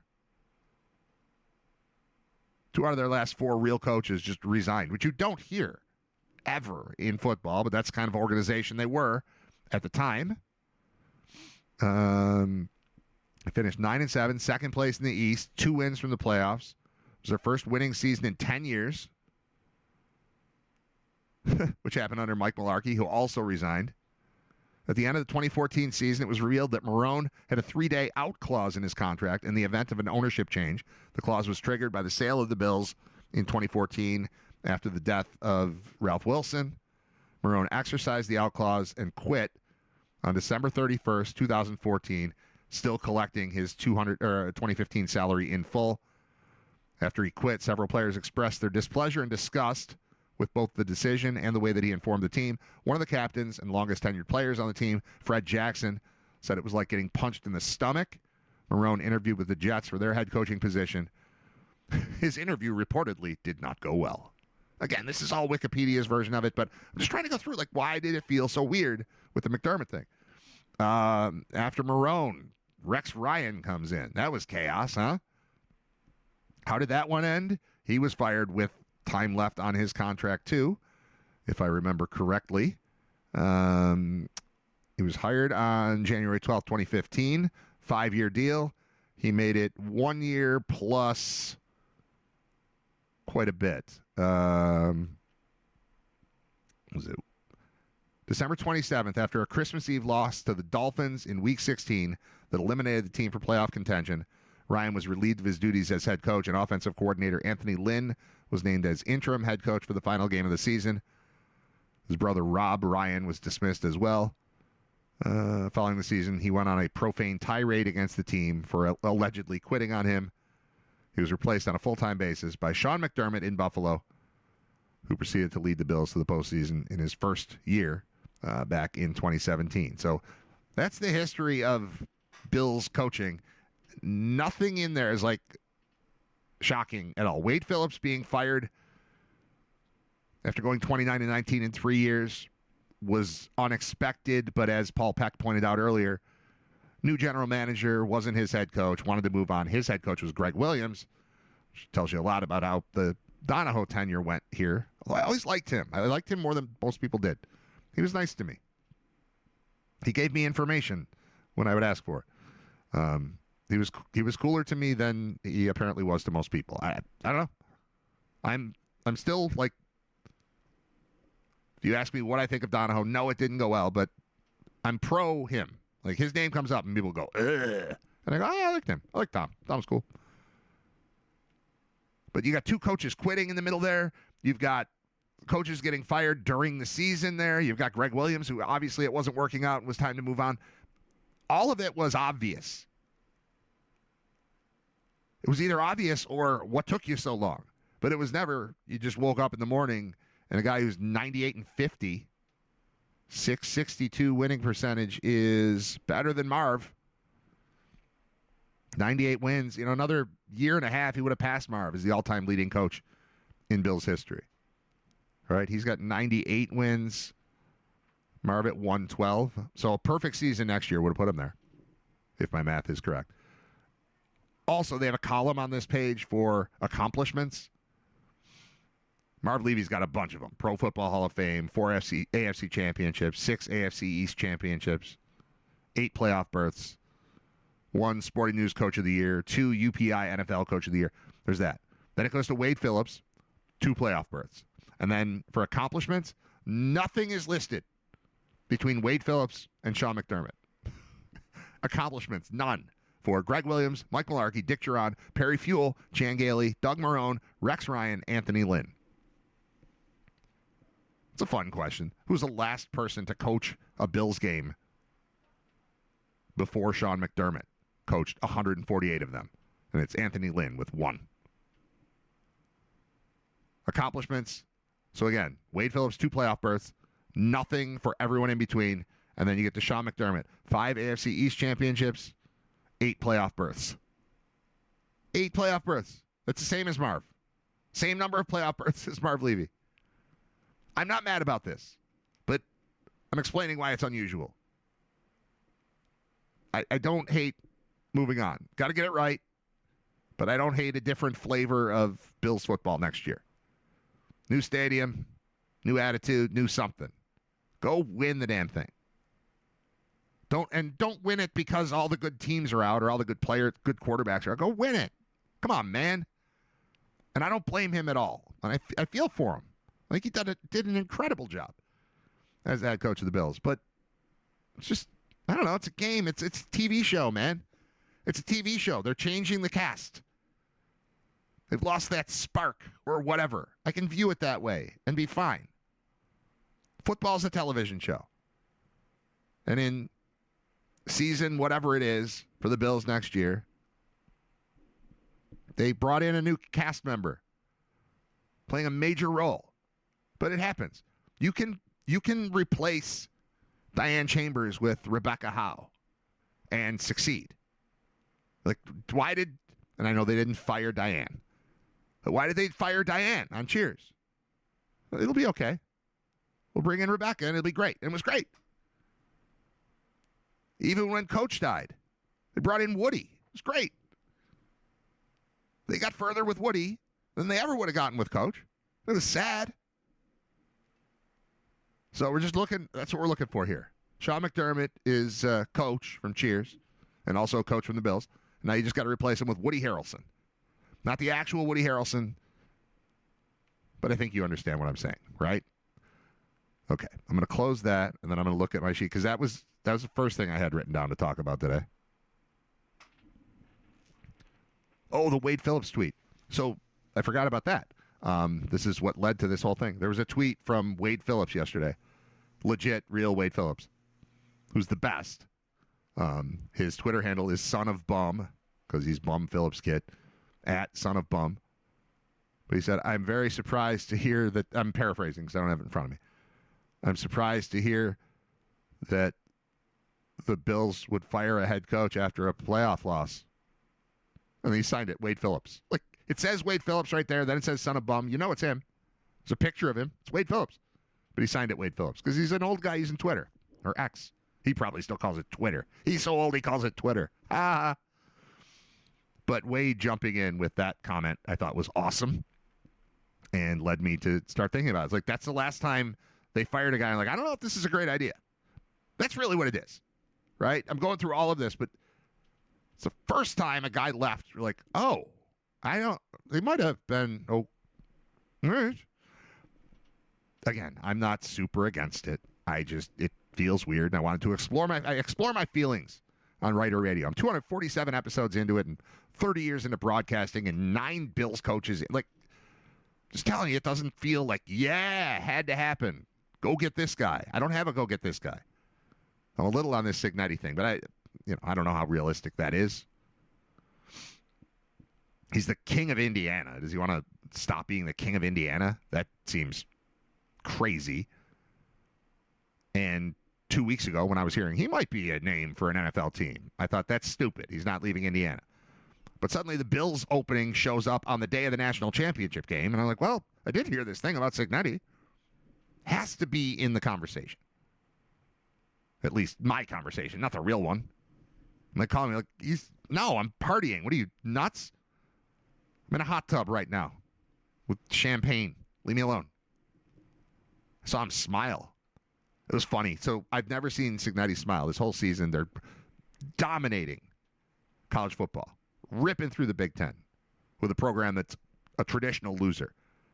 And people are going nuts, and the state is rallying around him, and all this stuff is happening. He doesn't crack a smile ever, in my view.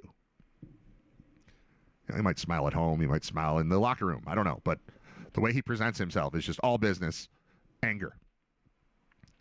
And they win the title. They seal it, the interception, and then kneel it out. And people are going nuts. And he takes his headset off. And he's got a big smile on his face. And about 4 seconds later, he gets hit with a bucket of Gatorade. And I thought, well, that was short-lived. Now he's mad. Now he's not going to smile again. But he brought it back. He did smile throughout the post-game stuff as he was walking around, talking to people and hugging people and shaking hands and all that. He looked like a person who was proud of his accomplishments, which is good. Because it would suck to have the entire nation feel this about this program and that entire state feel what it's feeling about the program and have the guy who executed it. Be like, we have to get back to work. We've got recruiting to do. We've got a game in 8 months or whatever it is. Is it 8 months? 7 months? 7 months from now, football starts again.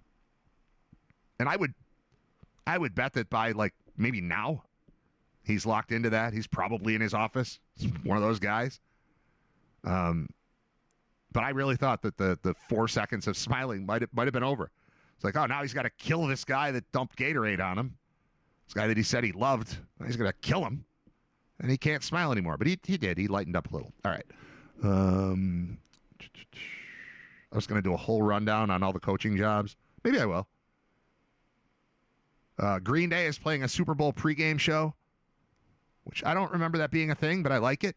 For all the controversy over Bad Bunny being the halftime show. Who cares? But I do like when a band that relates to, like if Buffalo ever held a Super Bowl, whether America liked it or not, Goo Goo Dolls are playing it. You know? And you're in San Francisco, Bay Area, Green Day. Let's go. If not Metallica, Green Day. And Green Day's doing a pregame show, which will honor NFL MVP. So part of the broadcast, it'll be quick. You know, my son loves Green Day and asked how long they'll be. You know, like maybe 20 minutes, but probably closer to 12. You know, probably play one lyric of this, one chorus of that, one lyric of this, one chorus of that. Time of your life. Bye-bye. Good riddance. It's probably that, but it will be done in conjunction with introduction of living Super Bowl MVPs. So I'm into that. Good. Real music, affiliated with the area where the game is going to be played, and connecting it to football, and that's fun. So Green Day Super Bowl pregame show, 6 o'clock. Fernando Mendoza. This might be the only thing I have to do left. Rainbow. Yeah. Oh, well. All right. Real quick on Fernando Mendoza, who is the presumptive first overall pick in the NFL draft. I don't know if that's right. I don't have a film breakdown. I mean, I'm impressed like you are.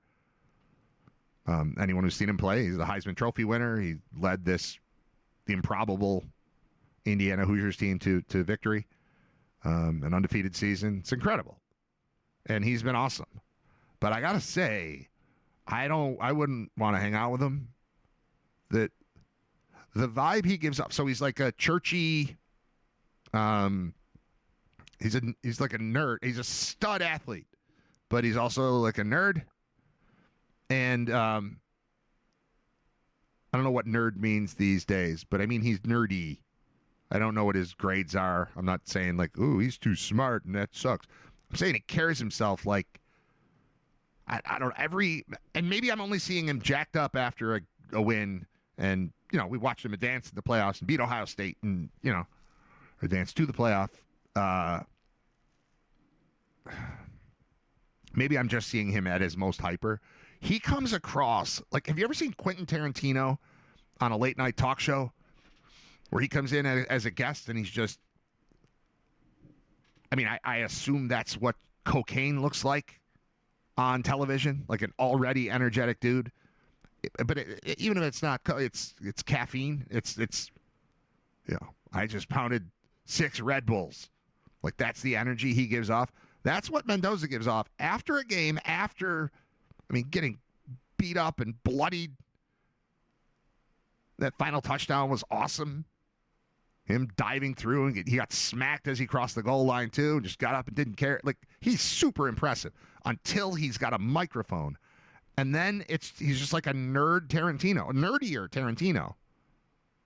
Maybe not nerdier because Tarantino can't play football. Maybe that makes you less nerd. But also the kind of goody two shoes. Although he did swear loudly into an ESPN microphone after the game from the podium. Nobody even cared. Nobody even commented. And I wasn't looking. I assume it was him. I don't. It's possible it wasn't him with a big like let's go that happened, but I'm pretty sure that was him, and then we just let it go. But he is again nerdy church. It seems like if Tarantino instead of cocaine, it's like Hawaiian Punch. Like this dude got into the Mountain Dew, the Code Red, The one that's got more, I don't even know if it has more caffeine, but the stuff that my wife won't let my kids drink when we're at baseball games. Like, yeah, you can have money, go get a drink. No Mountain Dew, or no the purple Mountain Dew. That one seems like it's a drug. Anyway, that's what Mendoza comes off as. He comes off as like a crazy person, but you watch him on the field, he's incredible. But him in Vegas, it's a weird fit. It's weird. I wrote down, he's a lot in interviews. You've met these people. It's like, yeah, that guy was cool. Great player, but I don't know, man. Like, how's that? Josh Allen wound up here in part because they interviewed him and loved him. You think about that. Like, when you don't know these people, you don't know Josh Allen, and then you hear Brandon Beane after he drafts him, like, we talked to him and he's our guy. Like, there's no way this isn't our guy. And then 5 minutes into getting to know the guy, you're like, oh, yeah, he's our guy. Which, again, all right, side point. This is what I do. My brain works like this. I keep hearing about, Brady might be a good option and Dable might be a good option because they've got ties to Allen. Who have you heard of that has met and disliked Josh Allen? Who has watched him on television and disliked him? Like, I'm sure there's someone somewhere that he's rubbed the wrong way that isn't a huge fan. But I don't know, man. Can that guy work with Josh Allen? Seems like a stupid question, doesn't it? Yes, I want the quarterback's approval on whoever's coming in. He gets to run the team right now. Not run it, but he gets consulted. And if he is like, can't do it, then we can't do it. But I don't think he's a can't do it guy at any point. Who would be a proposed head coach for the Bills that Josh Allen would be like, no way. You bring that guy in, I'm not coming back. I'm holding out or whatever. Who would that be? It seems like, and I don't know him, but it seems like that's a super attractive thing to work with Josh Allen, and then he's just got to go, oh, yeah, you're okay. He meets you for the first time. He's going to be awesome. You just don't be terrible, and then he'll say, all right, yeah, it's good.